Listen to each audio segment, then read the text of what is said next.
Somerset's remarkable run in the Vitality Blast continued as they powered their way past Surrey, winning again in Taunton by 4 wickets with 5 balls to spare. Winning the toss and fielding first, Somerset could not have made any better start with this dramatic first delivery. Poor Rory Burns run out by Jerome Taylor before he even had a chance to face a delivery. New man Nick Maddinson came in and soon struck the first 6 of the afternoon, Taylor the unfortunate bowler. But Maddinson was soon on his way, skying Jamie Overton to Johan Myberg after making 10. And Surrey were 3 down after 3 overs as Overton struck for a second time in the space of 5 balls. Danger man Jason Roy only able to find Taylor, who was having a busy time in the field. That left the visitors on 20 for 3 and in some trouble, although nobody told Will Jacks that, this being the first maximum of his rather extraordinary innings. The score read 49 for 3 at the end of the 6 overs of power play, and things got even better for Somerset when Ben Foakes was bowled by Roelof van der Merwe, the spinners opening over, bringing him that wicket at the cost of only 3 runs.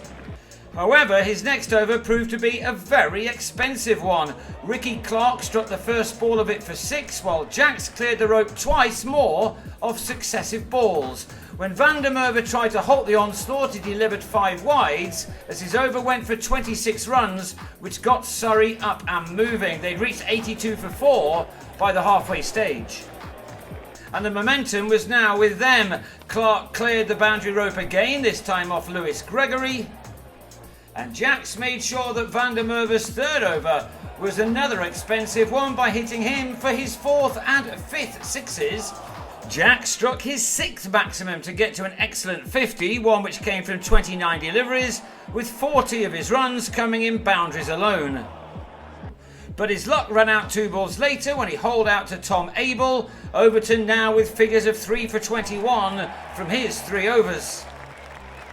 Gregory bravely stuck with van der Merwe, and that decision was rewarded as the spinner got one past Clark. He gone for 32, Surrey on 129 for 6 with 6 to go. Tom Curran had a go late on, striking Taylor for this 6, only to hear the ball crash into his stump straight afterwards. Overton was the pick of the Somerset attack, ending with figures of 4 for 24, his last wicket that of Morne Morkel, who could only pick out Max Waller. Surrey certainly didn't finish as strongly as they would have liked, their innings ending on 176 for 9, Gareth Batty the last man to fall, taken behind the stumps by Stephen Davis of Gregory. It was a very gettable target for the home team, but one made more difficult after Myberg sent Morkel's 3rd delivery to Jade Dernbach, and Davis put his 6th into the hands of Clark, Somerset slipping to 9 for 2 after 2.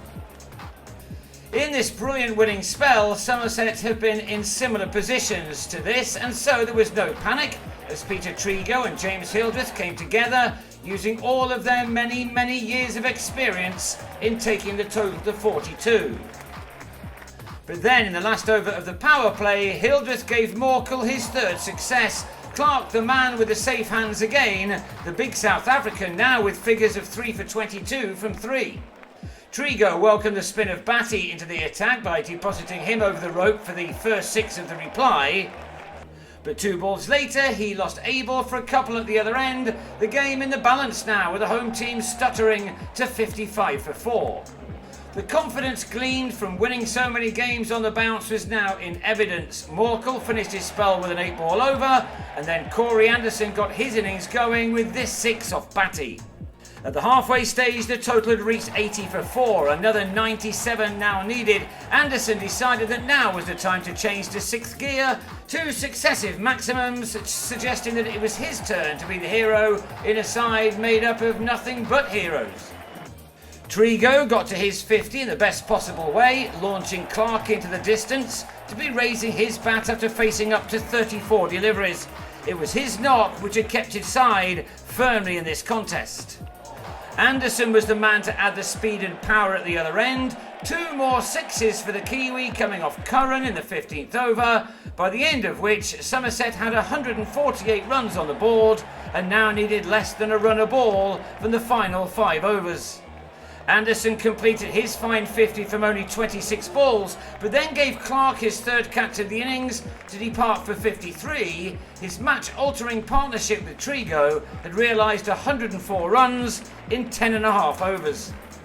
Trego fell in the same current over, gone for 70, made off 54 balls.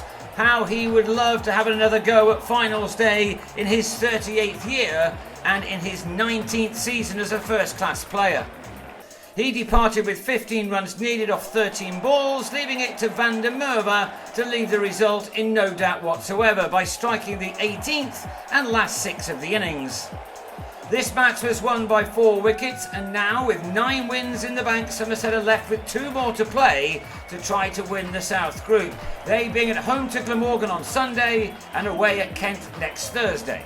The win came to the first delivery of the last over, Gregory with the 2 runs his side required to make it 6 wins on the spin, their last defeat coming at the hands of Surrey in a match affected by the weather. No one will fancy meeting Somerset in the quarter-finals on this form.